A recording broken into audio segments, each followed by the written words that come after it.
Enterprise architecture cannot assume authority or relevance simply because it exists on an organizational chart. Enterprise architecture is this strategic discipline that ensures strategy and execution remain aligned. That EA connects the why at the top, which is the strategy, with the how at the bottom, which is execution. Enterprise architecture can effectively support both high-level strategic decisions and ensure this executional alignment. EA needs to live in both worlds, influencing strategy and at the same time guiding execution with a clear line of sight between both strategy and execution. Enterprise architecture becomes a source of insight, linking strategic ambition to architectural feasibility. Good architects and architecture teams don't just adapt to the environment, but they help shape it as well.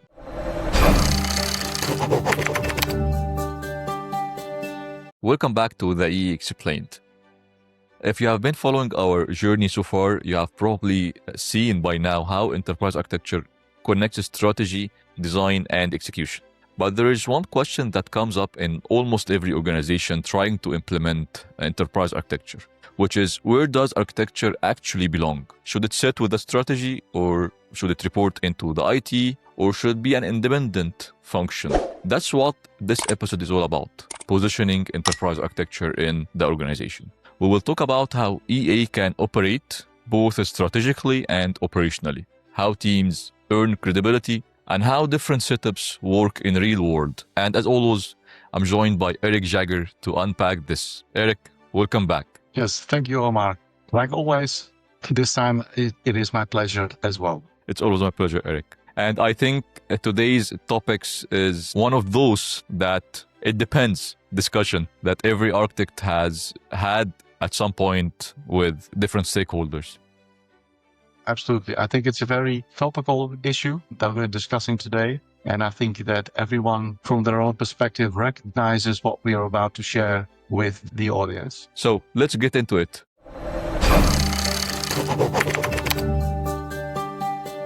I would like to start with one of the most common questions I hear from clients and teams alike. Is enterprise architecture strategic or operational? It's one of the tricky topics because EA is often caught between vision and delivery. So let's unpack that, because many people struggle to understand whether EA is a strategic function or an execution oriented on that support digital transformation. How do you define its position in this context? Excellent question, and a tough one to begin with. I also mentioned this actually in my book, but if we take a little step back to the early 20s, this is when we saw a greater focus on integrating IT and business strategies, which then led up to the adoption of enterprise architecture as this strategic management discipline. And then in the 2010s, enterprise architecture became increasingly integrated with other strategic management disciplines such as business process management or data management, even cybersecurity. And it became this essential tool for guiding digital transformation initiatives. So the short answer to your question is that enterprise architecture is fundamentally a strategic function that enables execution alignment. But I think it's good to unpack this carefully. So first, let's talk about enterprise architecture as this strategic function. I believe that at its core, enterprise architecture exists to translate business strategy into actionable future state architecture. So across the business capabilities, information, applications, technology, etc. Now, enterprise architecture therefore operates at the intersection, if you will, of business strategy. So where the organization wants to go, the operating model, so how it plans to deliver its value, and then the technology landscape, which is then the enabler that must evolve to support the operating model. So at the top level, enterprise architecture is about doing the right things. And then there is enterprise architecture's execution alignment role. So in order to be effective, it must connect those strategic blueprints to execution reality. And in practice, this means that providing reference architectures and roadmaps that guide delivery, ensuring solution designs conform to enterprise principles, and using architecture governance and collaboration to keep those projects aligned without stifling the agility. And in this case, enterprise architecture is about doing things right. So strategically, we had doing the right things. And when we talk about the execution alignment role, is doing things right. And then there is the third, the balancing point, is that enterprise architecture is strategic in purpose and execution aware in practice. So if enterprise architecture stays only strategic, there is a risk that it becomes academic, stale, or even disconnected. So I think that the sweet spot is that enterprise architecture is strategic in intent, but operationally engaged.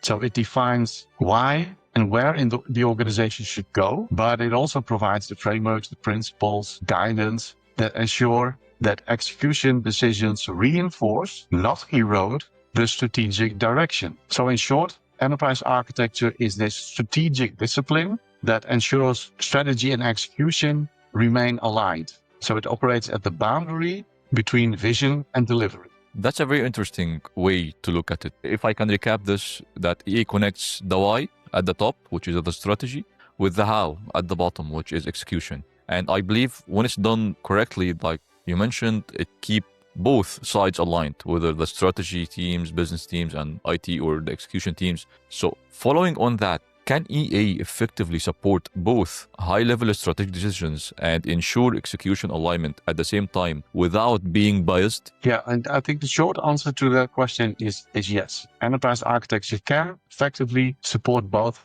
high-level strategic decisions and ensure this executional alignment, provided it is positioned and practiced correctly within an organization. And that's very important. That's also where organizations often go wrong. Now, at its core, enterprise architecture serves as this bridge between the abstract world, if you will, of business strategy and the more concrete realities of technology execution. So it helps translate strategic objectives into tangible architectural blueprints and principles and capability roadmaps. At the same time, enterprise architecture plays a critical role in aligning execution. So it connects this strategic intent, like I said, into the day-to-day work of delivery teams through standards, reference architectures, and governance mechanisms that maintain consistency without stifling innovation. So when enterprise architecture operates effectively, it becomes the feedback loop between strategy and execution. Now, if you look at the TOGAF standard, for example, this framework describes 4 ways in which an architecture capability is typically used. So the architecture capability can be implemented in support of strategy. And this means that enterprise architecture is used to develop a target architecture and create roadmaps that then reflect the organizational changes over, let's say, a 3 to 10 year period. So it's used to support organization-wide change and multiple projects and multiple programs, and to achieve strategy execution through these projects and programs. There's also that the capability can be used in support of portfolio. And here, enterprise architecture supports change initiatives that span multiple functions, phases, and even projects. So an architecture for this purpose will primarily focus on this single portfolio. And within this portfolio, which has a clearly defined scope, multiple projects will require the support of enterprise architecture. And then third, the architecture capability can be used in support of projects. So the use of EA is then tailored to the project delivery method that the organization uses. An architecture for this purpose then typically covers projects instead of an entire portfolio. And lastly, the capability can be used in support of solution delivery. So enterprise architecture support literally the delivery of solutions.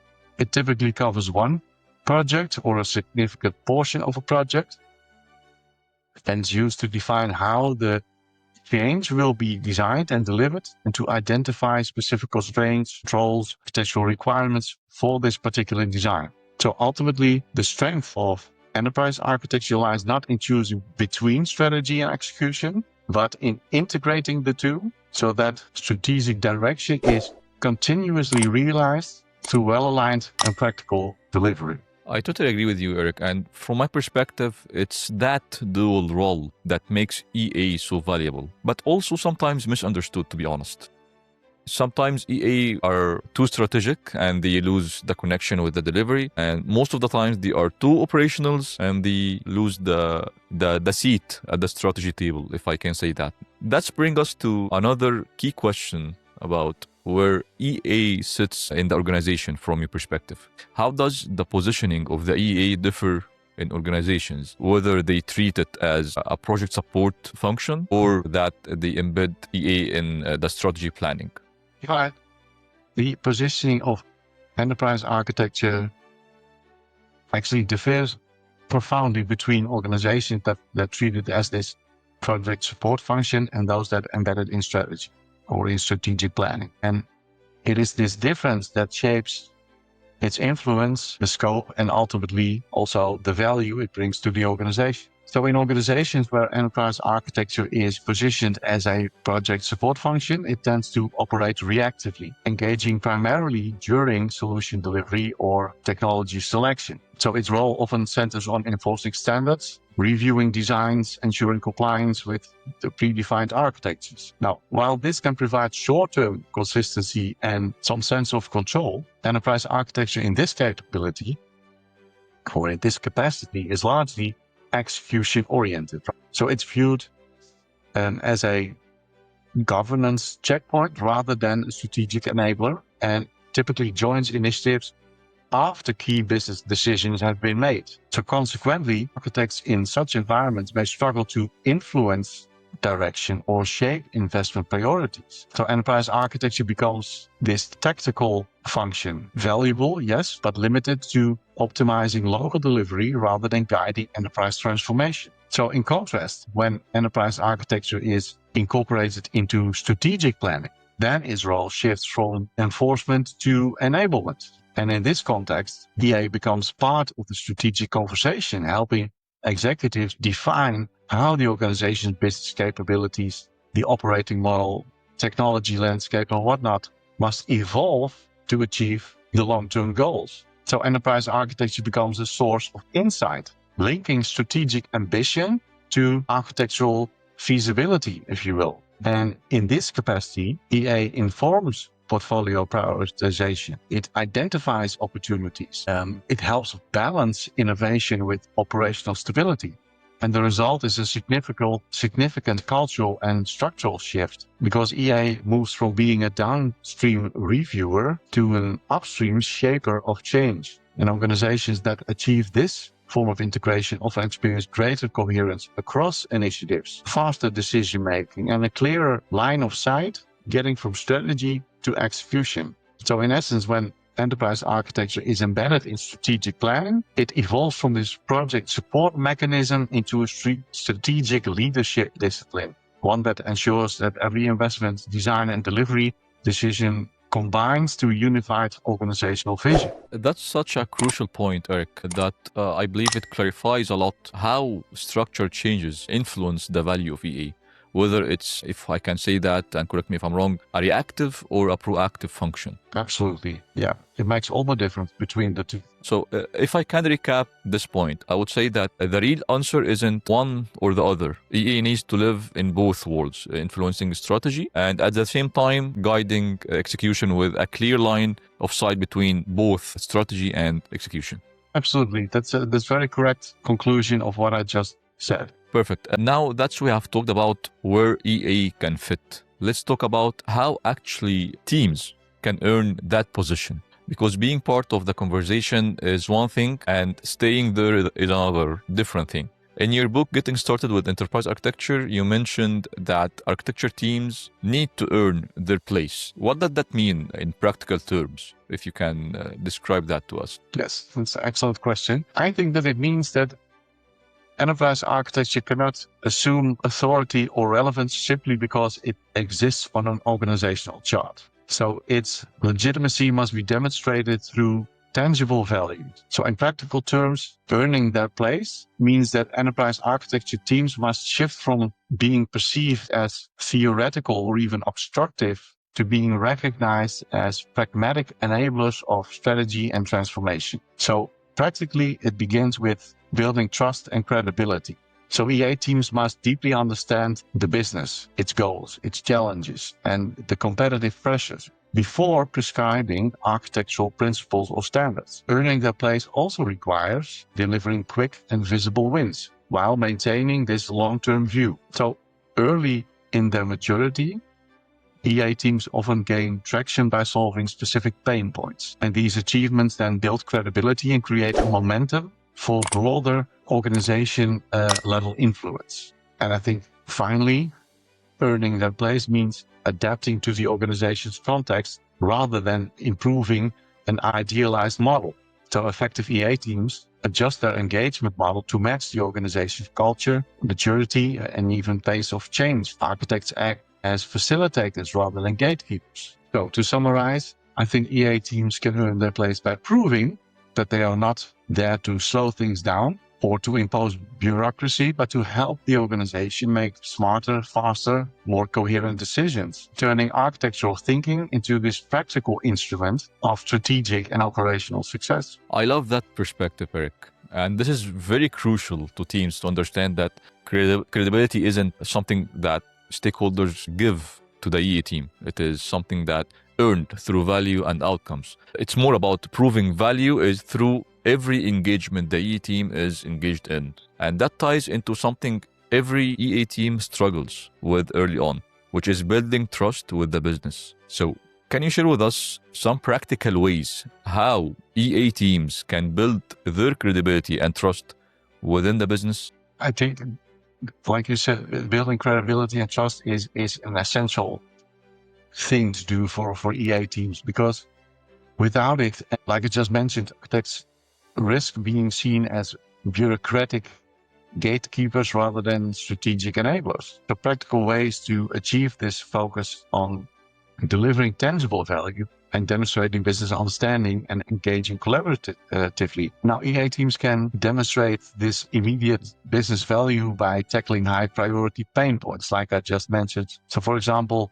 by identifying redundant systems or improving integration between key applications that the organization uses, or optimizing processes that slow delivery and provide actual and visual wins very quickly. And these actions show that enterprise architecture is not this theoretical, but capable of producing concrete, measurable outcomes that matter to the business. And second, and quite as important as the first thing I mentioned, EA teams should speak the language of the business. Now, we talked about this shared language during our previous session. And what I mean by shared language is framing recommendations in terms of business impact rather than making purely technical considerations. So EA teams can also leverage visual tools, roadmaps to communicate clarity. For example, capability maps or target state architectures or transformation roadmaps can help stakeholders understand this big picture and how individual initiatives contribute to it.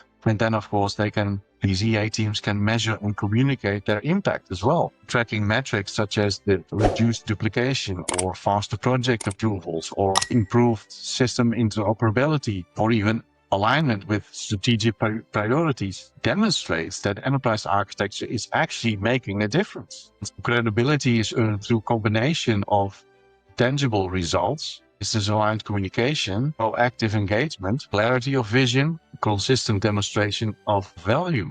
And over time, and this really takes some time, these practices then shift the perception of enterprise architecture from being purely technical function to a strategic partner that the organization relies on for coherent and enterprise-wide decision-making. I love the list, Eric, and I have noticed that when architecture teams start small, like you said, solving real pain points, quick wins, and instead of just producing documents, they start to gain actually the traction and the respect from all the stakeholders. Do you have any insights about that? Now, it's a common misconception that enterprise architecture should be about creating as much architectural artifacts as possible, over-creating a number of diagrams to prove a certain value enterprise architecture should have in an organization.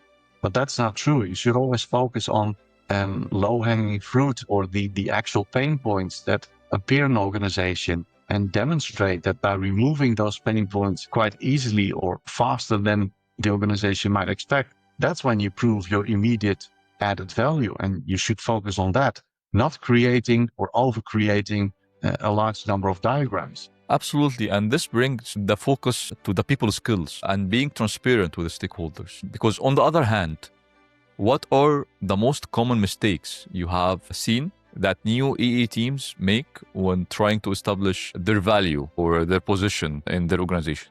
If you look at new EA teams, they often struggle because they underestimate the social, even political and practical dimensions of the role. And the mistakes are usually less about technical skills and more about positioning and communication and engagement. So, for example, new teams tend to focus far too heavily on frameworks and standards over business outcomes. And many new EA teams start by implementing comprehensive frameworks or creating elaborate reference architectures. Now, while frameworks can provide structure, if they are not clearly tied to business goals, then they risk being seen as abstract, bureaucratic, or even irrelevant. So stakeholders want to know how EA is helping the business succeed, not just how it enforces these best practices. EA teams also tend to act as gatekeepers, like I mentioned before, rather than enablers. And a classic misstep for positioning enterprise architecture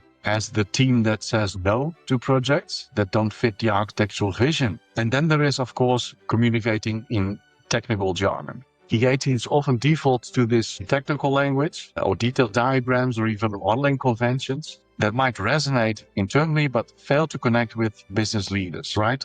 So if stakeholders cannot see the strategic value or even the practical implications, the team then struggles to influence the decisions. So a clear and business-focused communication is essential. And one last common pitfall is measuring a success incorrectly. And EA teams may define this success as the number of architecture artifacts they produced or the number of times that compliance was achieved, rather than measuring this business impact. Now, value from an organizational point of view is demonstrated through outcomes such as reduced complexity or faster delivery or improved system interoperability or alignment with strategic objectives.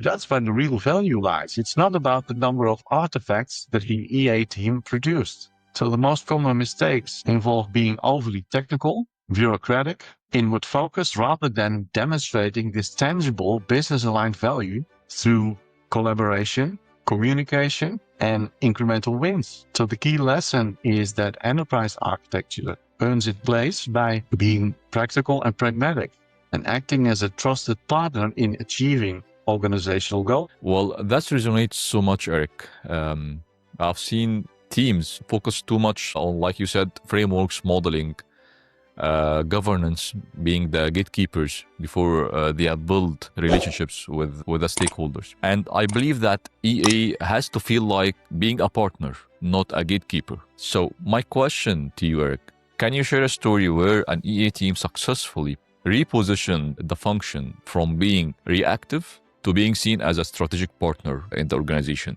I think there is this classic type of transformation that I've seen play out in a number of organizations, and it illustrates the journey from reactive support to strategic influence. So I once worked for a company that had this EA that for years actually was seen as no more than a project review board.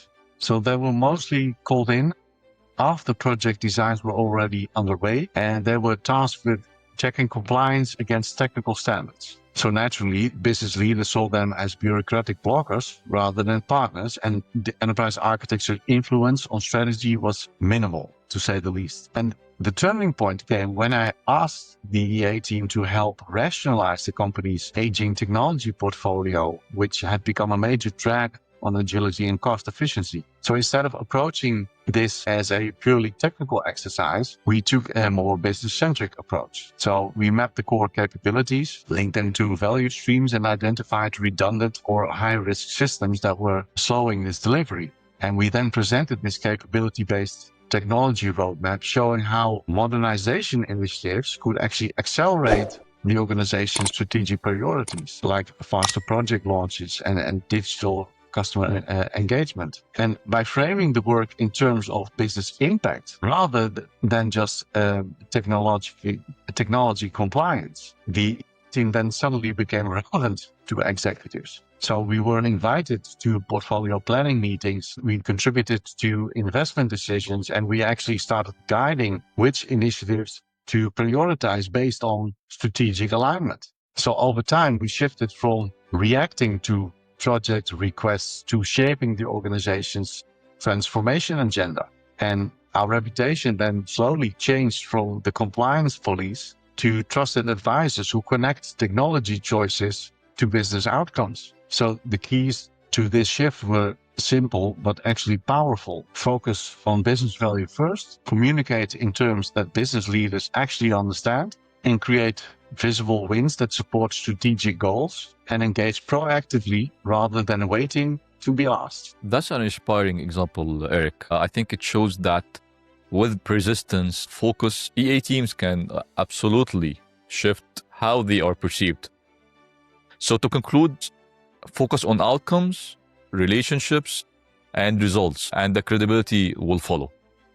Do you agree with this conclusion? Yeah, absolutely. And realize that these things take time. So the organization needs perhaps to have a couple of experiences, a couple of positive experiences with the value that enterprise architecture can bring before they start to slowly change their mindset and see the enterprise architecture team as this strategic advice. Now let's look at the different ways of EA. How can EA actually be set up in the real world? Of course, as we mentioned a lot, there is no one-size-fits-all approach. Architecture looks different in a bank, a government, or a tech setup. So let's explore the most common positioning scenarios. Can you share with us some of the typical scenarios that influence how EA is positioned in different types of organizations? I think that the way that enterprise architecture is positioned, and I also mentioned the 4 ways to position the architecture capability earlier, it often reflects an organization's strategic priorities, culture, and maturity, as well as its structure and leadership mindset. So in organizations that are undergoing rapid digital transformation, enterprise architecture is often positioned closer to strategy, because these companies need to align technology choices with new business models, customer experiences, or operational agility. So in this case, enterprise architecture is treated as a strategic partner, helping to define capability roadmaps, platform choices, integration strategies that directly enable business goals. Now, by contrast, in highly regulated or risk-averse organizations, enterprise architecture is often embedded within governance and compliance structures. And enterprise architecture in this context is often sometimes perceived as a project oversight function, reviewing designs and ensuring adherence to these policies rather than driving strategic direction. In this case, EA teams are called in to review projects after design decisions have been made, and their influence is then limited, and the function is largely tactical, if not operational.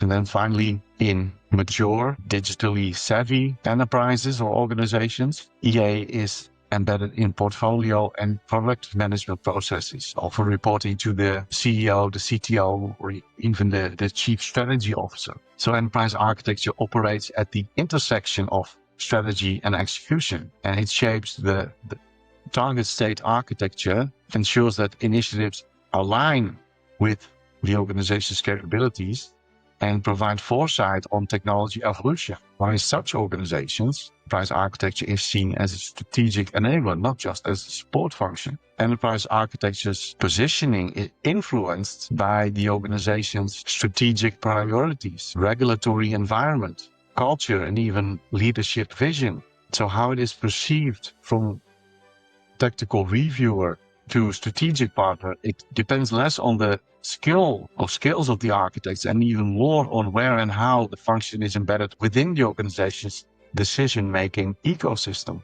Personally, I believe that the more complex the environment is, the more EA has to adapt to fit the organization DNA. Taking that into consideration, can you walk us through several distinct EA positioning examples from your experience? For example, that one EA function is a centralized, one a federated, or a hybrid position between them?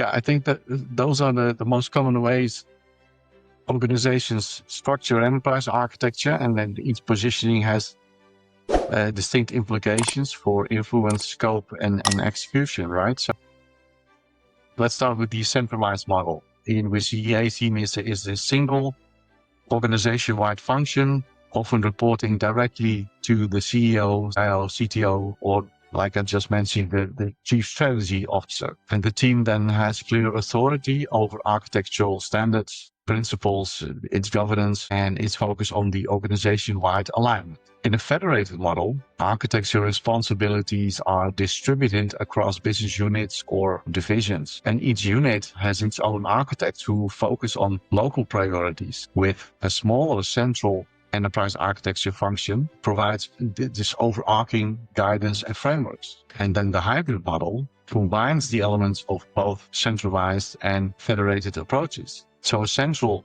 enterprise architecture function maintains organization-wide standards, strategy, oversight, while distributed architects work closely with business units or value streams to provide guidance and enable the execution. A centralized position allows for a strong strategic control, but slower local agility. Federated then enables a higher local responsiveness with the risk of fragmentation. And a hybrid position realizes a somewhat balanced strategic influence and local adaptability, but it then would require a robust coordination. So the choice of model, I think, depends on the organizational size, its complexity, the regulatory environment, and also the desire to balance between agility and coherence. I totally agree with you. It depends on a lot of aspects. And if I can conclude this, the centralized model gives more control, while federated model gives some flexibility.